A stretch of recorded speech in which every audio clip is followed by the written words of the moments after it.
After I brought my daughter home from the hospital, I thought the worst was behind us. I was wrong. At 2 in the morning, I heard a noise outside. I looked through the window and saw my son-in-law, standing near the garage, half hidden in shadows, talking on his phone. His voice was low, but I heard every word. I already got to her break line. See you at your sister's funeral. My heart stopped, but I didn't confront him. Not yet. Instead, I followed him. I watched him. And what I discovered tore my family apart forever. He thought his plan was perfect. He had no idea I was already 3 steps ahead. Before I continue, tell me, where are you right now? What time is it? This happened to me at 2 a.m. in Lake Oswego, Oregon. Drop a comment. Let me know you're listening. Because what comes next? You won't believe it. The phone call came at 5 in the afternoon, but it felt like the middle of the night. I was in my kitchen in Lake Oswego, stirring a pot of chili I'd probably eat alone for days. 60 years old, widowed. Life had settled into routine, predictable quiet, safe. Then the phone rang. Mr. Carter.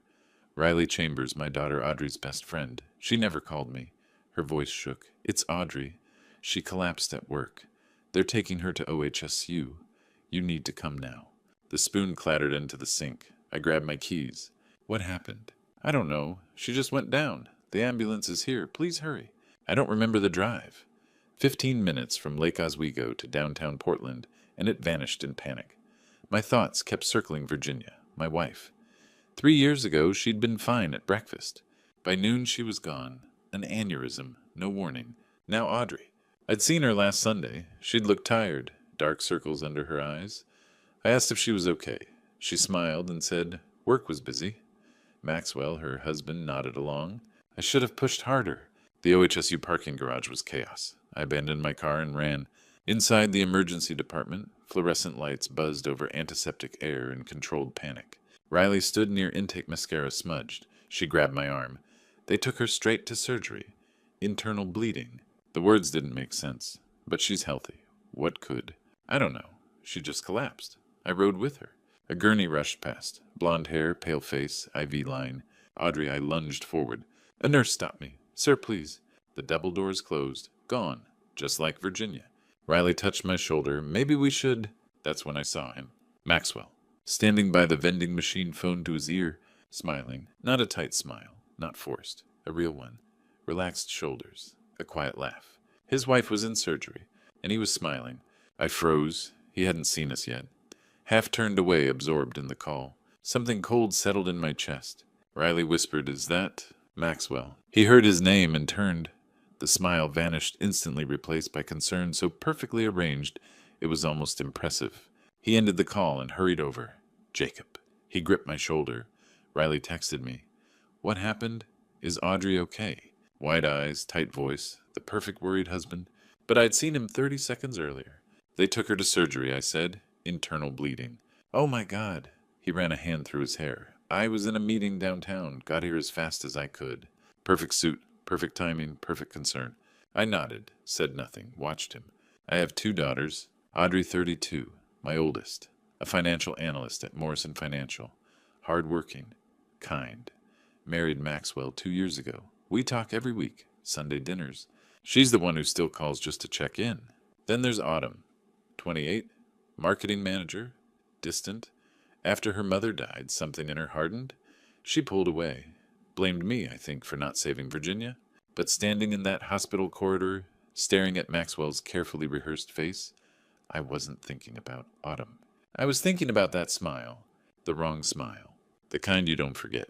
I didn't know what it meant. I couldn't explain it. There was no proof, no logic, no accusation I could make. But I knew. Something was wrong. Something was very, very wrong. They say hope and fear feel the same until you know the outcome.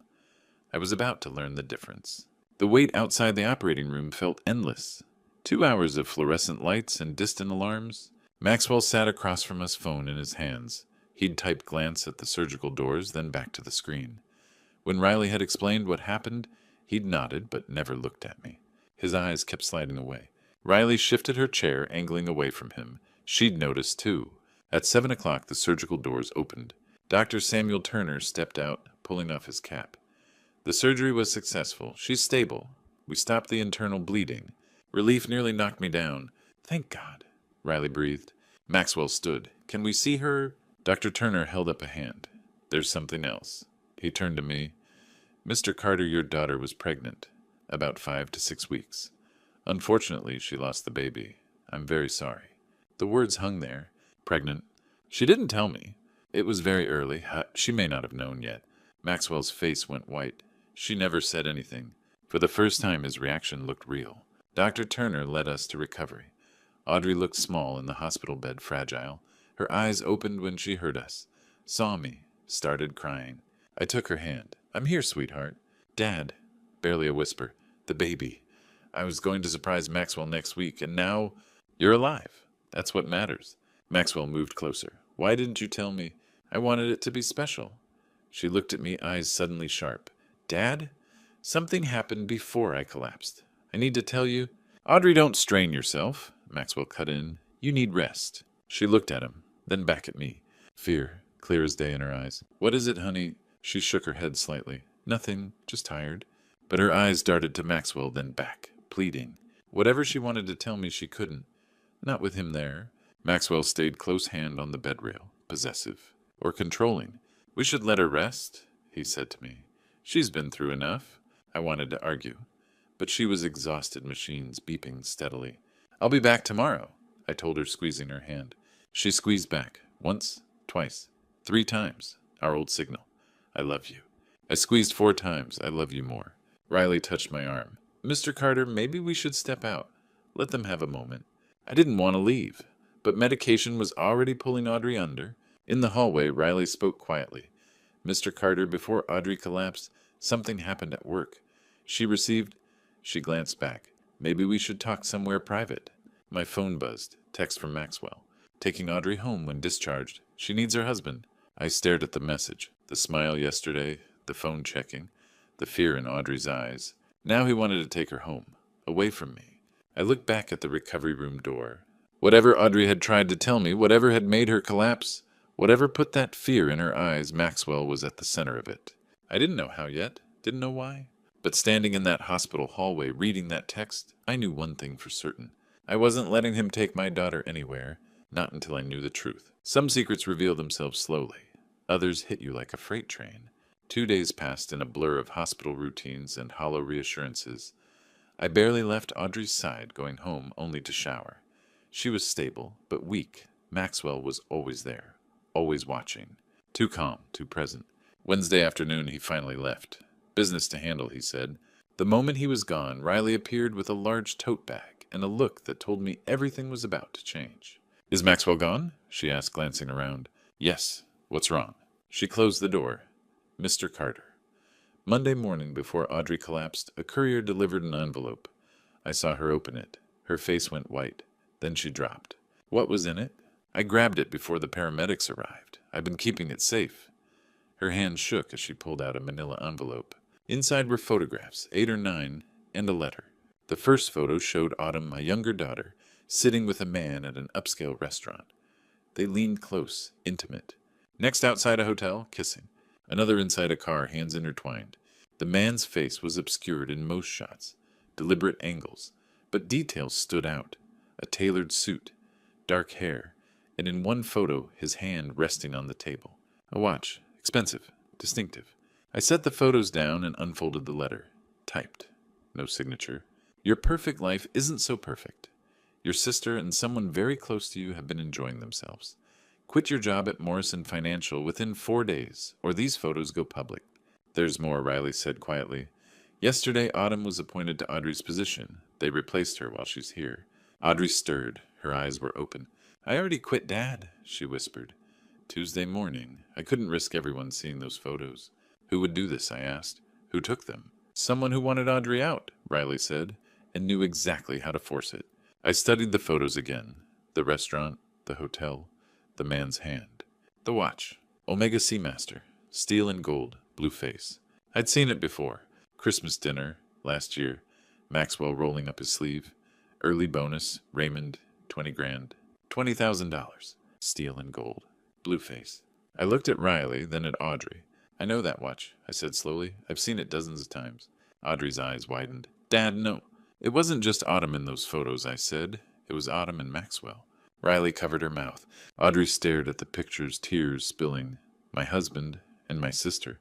They've been having an affair, I said, and they used it to blackmail you, to destroy your career so Autumn could take your place.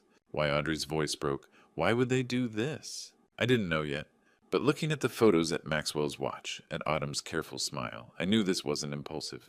It was planned. The letter had said someone very close to you. They'd been taunting her. I thought about Maxwell smiling at his phone while Audrey was in surgery. I'd felt something was wrong. Now I knew he'd been talking to Autumn, planning, celebrating. If they'd gone this far, ruining Audrey's career, her trust, her safety, what else were they capable of? I pulled out my phone and began photographing everything. Each image, the letter, every detail. What are you doing? Riley asked. Documenting evidence, I said.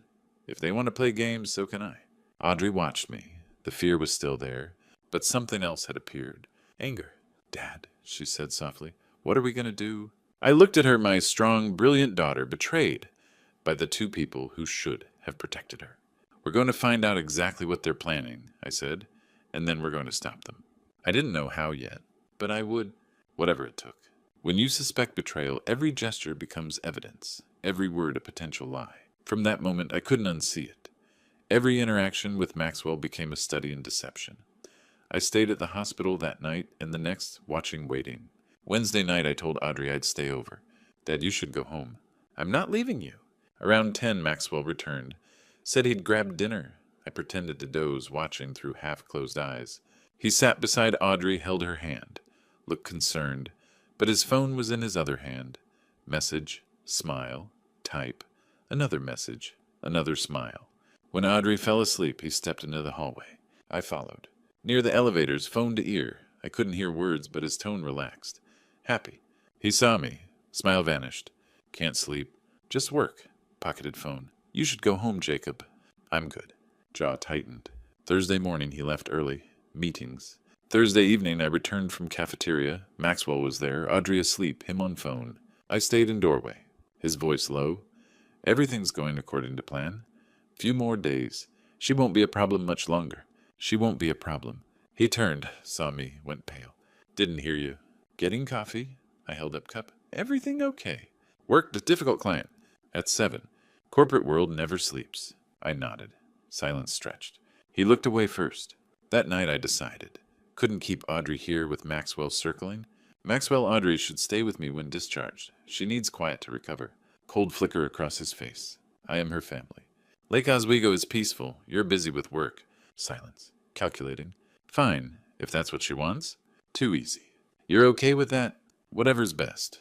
Grab jacket. Big day tomorrow. Left. No kiss goodbye. No looking back. I sat there thinking about that call. She won't be a problem much longer. And his easy agreement. He wanted her away from hospital. Away from witnesses. But why? Affair made sense. Ambition, lust, greed. This felt darker. She won't be a problem. People didn't talk like that about someone they loved. They talked like that about someone they wanted gone. I looked at Audrey, sleeping unaware. Maxwell agreed too quickly. That terrified me. He wanted her out of sight for a reason. I thought about Virginia. Fine one day, gone the next. Sudden. No one saw it coming. The doctors said aneurysm. But what if... No, that was paranoia. Wasn't it? I pulled out my phone, looked at photos of Maxwell and Autumn together. They'd destroyed Audrey's career, humiliated her, taken everything. What else were they capable of? She won't be a problem much longer. I forwarded photos to my email, to Riley, to my lawyer, Ben Clark. If something happened, someone needed to know. Then I opened my contacts, found a name I hadn't called in years. Tom Henderson, mechanic, old friend, someone I trusted. I'd need him soon. Had a feeling about that. I settled back, watching the door, watching Audrey sleep. Maxwell thought he'd won. Thought he'd gotten me to take Audrey without suspicion. He didn't know I'd heard him. Didn't know I was watching. And he sure as hell didn't know I'd do whatever it took. Whatever he was planning, he'd go through me first. I just had to figure out what that plan was. And I had maybe days to do it. Friday morning, Audrey was cleared for discharge. I brought her home to Lake Oswego. Maxwell texted, "Let me know if she needs anything." Polite, distant. I didn't respond. Because by Friday evening, I'd know exactly what he was planning. And it would be worse than I ever imagined. I'm an early riser. Always have been. That Friday morning, I woke at 5:30, and that decision saved my daughter's life. She needed rest. She needed safety. Maxwell had texted the night before saying he'd taken a room at a nearby hotel, the Lakeview Inn, 2 miles away. He said he wanted to give Audrey space to heal while staying close if she needed help. At the time, I thought it was considerate. Now standing in my kitchen at 5:30 on a cold October morning, I knew better. I made coffee the way I always do. 2 scoops filtered water. The old Mr. Coffee machine Virginia bought 20 years ago. The house was silent. Audrey slept upstairs in her old bedroom, the same room she'd had as a teenager. I'd checked on her twice during the night. She was pale but breathing steadily. I carried my mug to the front window and looked at the driveway. That's when I saw him. Maxwell's black Audi sat across the street, engine idling, exhaust curling into the cold air. He was in the driver's seat, phone pressed to his ear. My first thought was that he'd come to check on Audrey. My second was, why is he out here and not inside? I set the mug down and stepped quietly onto the porch. The air bit my lungs. I stayed in the shadows near the door, 15 feet from his car. He didn't see me. His voice carried across the quiet street. I'm telling you, it's perfect, Maxwell said cheerfully. She's at her dad's place. In a few days, she'll drive herself home. I'll offer to check the car first, make sure everything's running smoothly. Oh, a pause. No, she won't suspect anything. She trusts me. Another pause, then a low laugh. Autumn, relax. The brake line's easy. One clean cut near the master cylinder. She won't notice until she's halfway down Highway 43. Those curves by George Rogers Park. My blood went cold. She'll lose control. It'll look like an accident. I grabbed the railing as my knees buckled. The insurance payout is $300,000, he continued, plus her 401k. We split it, disappear, then come back as the grieving widower and supportive sister. Another pause. His voice hardened. She's already weak. This is the window. If we wait, she'll ask questions and find out about us. My hands shook as I fumbled for my phone and hit record just as he said, 2 days. 3 at most. Then it's done. Audrey will be gone. I recorded 30 seconds. Maxwell laughed lightly and ended the call.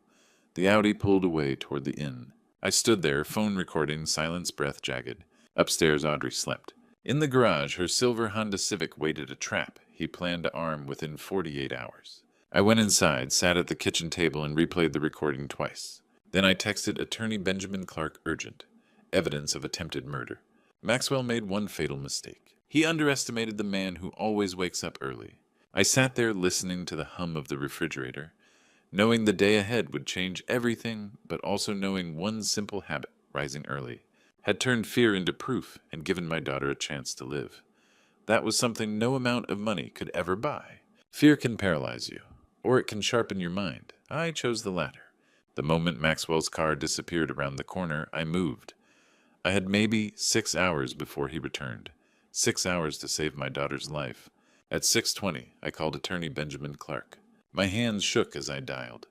Ben has been my friend for 30 years, a sharp legal mind, and someone I trust completely. Jacob, he said, groggy, it's 6 in the morning.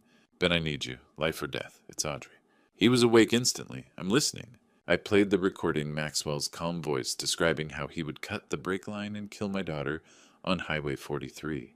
Silence. Jesus, Jacob Ben said. That's conspiracy to commit murder. But we need more.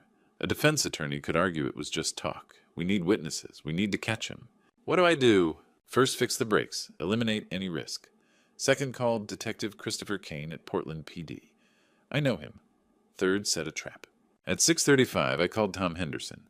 Tom is a mechanic, a neighbor, a friend. He lives 10 minutes away. Tom, I need you here now. Emergency. I'm on my way. By 6:50, Tom was in my driveway, toolbox in hand. I took him to the garage and pointed to Audrey's silver Honda Civic. The brake line's been cut. Fix it perfectly. 2 hours. Tom went pale but nodded. Say no more. At 7, I called Portland PD and asked for Detective Kane. Kane here. My name is Jacob Carter. Ben Clark told me to call. My son-in-law is planning to murder my daughter. I have audio proof. I'm listening, he said. I explained everything and played the recording. I'll be there in 30 minutes, Kane said. Don't confront him. By 7:30, Kane and Officer Michael Brady were in my living room. Audrey slept upstairs. They inspected the garage and listened again. We can arrest him now, Kane said, but catching him in the act will guarantee conviction. Here's the plan. Tom would finish repairs by 9. Officer Brady would install a hidden camera in the garage. Kane and Brady would monitor the feed from my study. I would text Maxwell and invite him back. When he checked the car and realized the brakes were fixed, he would panic and expose himself. I would confront him. The officers would step in. By 9, Tom finished. Brakes are better than new, he said. I paid him. He gripped my shoulder. Be careful. At 9:30, everything was ready. Camera recording. Officers positioned. I checked on Audrey. She was still resting safe. At 10, I texted Maxwell Audrey's feeling better. Want to stop by around 2. His reply came instantly. Sounds great. See you then. Kane read the message and nodded. He's walking into it. 4 more hours. 4 hours until my son-in-law stepped into the trap he built himself. I sat in the quiet house listening to the clock tick every second heavy. Fear was still there, but it no longer controlled me. It sharpened every thought, every decision. The plan was set. The evidence secured, the police ready. All that remained was patience. I would wait, watch, and protect my daughter until the moment came. When Maxwell returned, he would not be saving anyone. He would be ending his own freedom. The hours crawled by like days. Every minute felt like a millennium. By 10 o'clock, the house had become a trap. The camera was hidden. The police were in position. The brakes were fixed. Everything was ready. Now we waited. At 10:30, I brought breakfast upstairs to Audrey. She was pale but awake, propped against the pillows in her old bedroom. Dad, you don't have to do all this. Rest, sweetheart. Maxwell's coming by at 2. Her face tightened. I don't know if I'm ready to see him. It'll be quick, just a short visit. I gave her the medication Dr. Turner had prescribed. Within 20 minutes, she was drowsy, drifting off. I was relieved. Better she stayed upstairs, unaware. From 11 until 2, the tension wound tighter. I sat in the living room, pretending to read the newspaper. The words blurred. I couldn't focus. Detective Kane and Officer Brady remained in my study, watching the monitor feed from the garage. Silent, professional. I made sandwiches. Nobody ate them. I checked the time every few minutes. My mind spiraled. What if he doesn't go into the garage? What if he suspects something? What if Audrey wakes up and comes downstairs? Kane stepped out, once put a hand on my shoulder. You're doing great, Jacob. Stay calm. At 1:45, my phone buzzed. Text from Maxwell. Running a few minutes late. Be there at 2:15. I showed Kane. It's fine, he said. He'll come. At 2:10, a car pulled up outside. I looked through the window. Maxwell's black Audi. My heart hammered. Maxwell walked up to the door, rang the bell. I took a deep breath, opened it. He stood there with flowers in his hand, smiling. Hey, Jacob. Brought these for Audrey. How's she doing? She's resting upstairs. Come in. We sat in the living room. I offered coffee. He declined. Maxwell kept glancing around nervously. Did he sense something? How's her recovery going? Slow, but she's getting there. Silence. Maxwell shifted in his seat. Is her car here? I was thinking I'd take it in for a tune-up. Make sure it's safe when she's ready to drive again. My throat tightened, but I kept my voice steady. It's in the garage. I can show you. Actually, I can just take a quick look myself. I know a bit about cars. Sure, door's unlocked. Maxwell stood and walked toward the kitchen, toward the garage door. I stayed in the living room, watching from the doorway. On the monitor in my study, Kane and Brady leaned forward.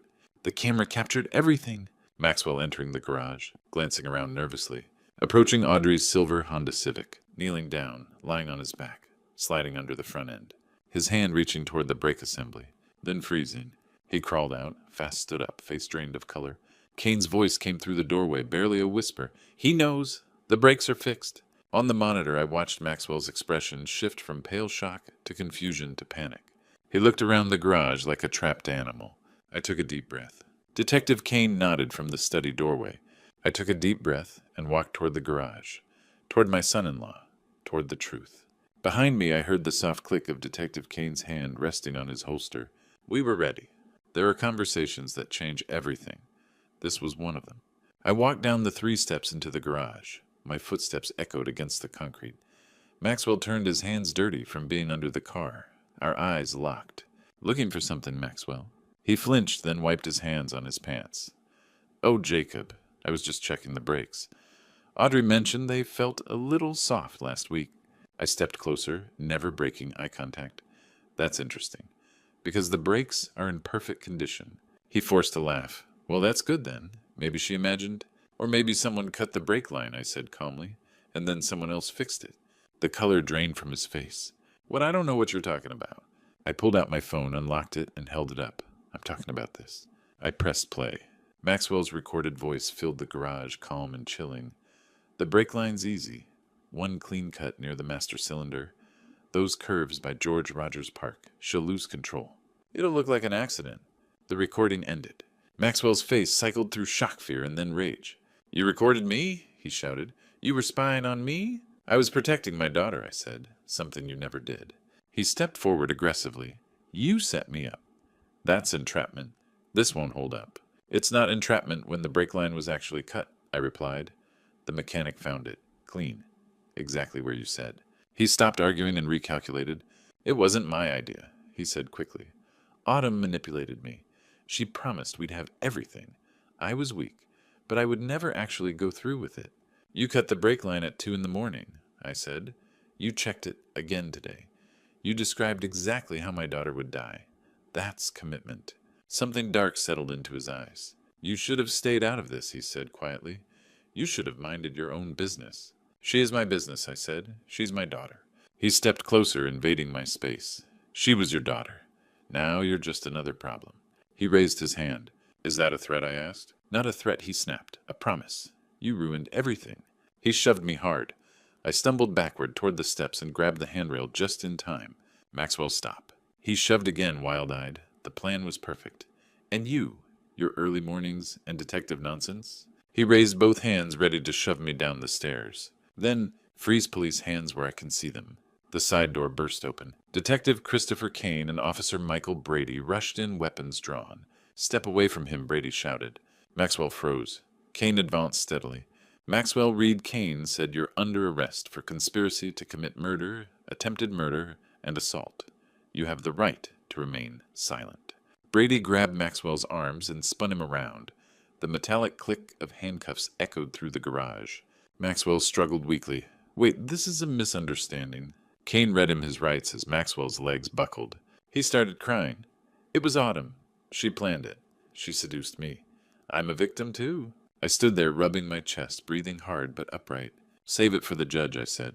Kane nodded to Brady. Take him downtown. They led Maxwell out toward the patrol car.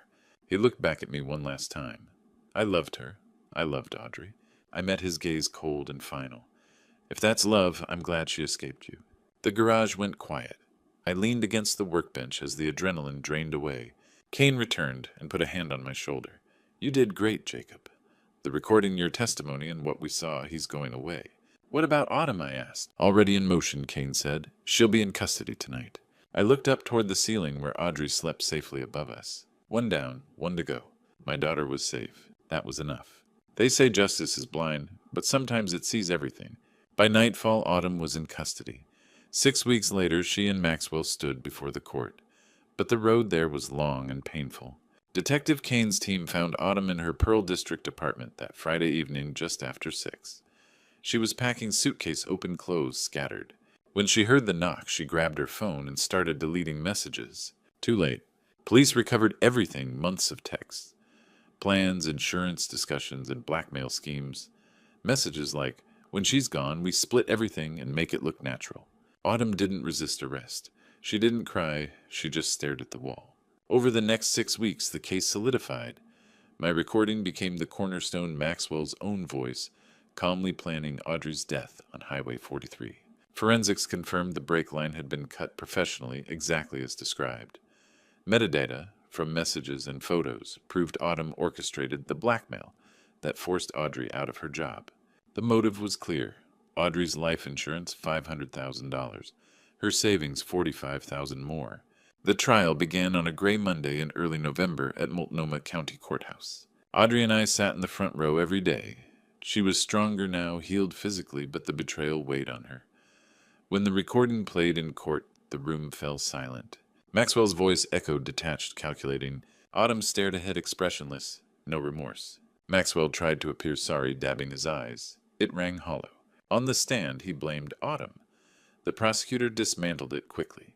You were manipulated into cutting brake lines at 2 a.m. Maxwell had no answer. Autumn's testimony was worse. Calm and composed, she blamed Maxwell. She looked at Audrey once and said, You always had everything. I wanted it once. Audrey looked away. When I testified, I told the truth. How I woke early, heard Maxwell plotting murder like a grocery list recorded. It called a lawyer, a mechanic, the police. I chose the law, I said, because that's what my wife would have wanted. Justice, not revenge. Judge Patricia Morrison didn't hesitate. Your actions nearly took an innocent life, she said. Justice demands accountability. Maxwell Reed, 20 years. Autumn Carter, 12 years. As they were led away, Autumn looked at me. I held her gaze until she looked down. Good. 2 months later, winter settled over Portland. Audrey and I walked through Washington Park on a clear December morning. Bare trees, bright, sun-cold, clean air. She wore her mother's blue scarf. We drank coffee by the pond, watching ducks ripple the water. How did you know? Audrey asked. To keep watching him. Because I am your father, I said. And a father never stops protecting his child. Her eyes filled. If you hadn't woken up early? But I did, and you're here. We sat quietly. I wish Mom were here, she said. She is, I replied. I see her in you. Then Audrey asked softly, Do you think I'll trust again? I pulled her close, heel first. The right person will come.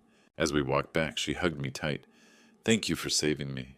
You saved yourself, I said. I just made sure justice was served.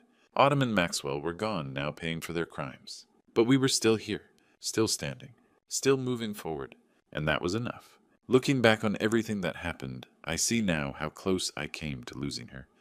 Not just to Maxwell's plan, but to my own silence. If I'd ignored that voice in my head, the one that said something's wrong, Audrey wouldn't be here today.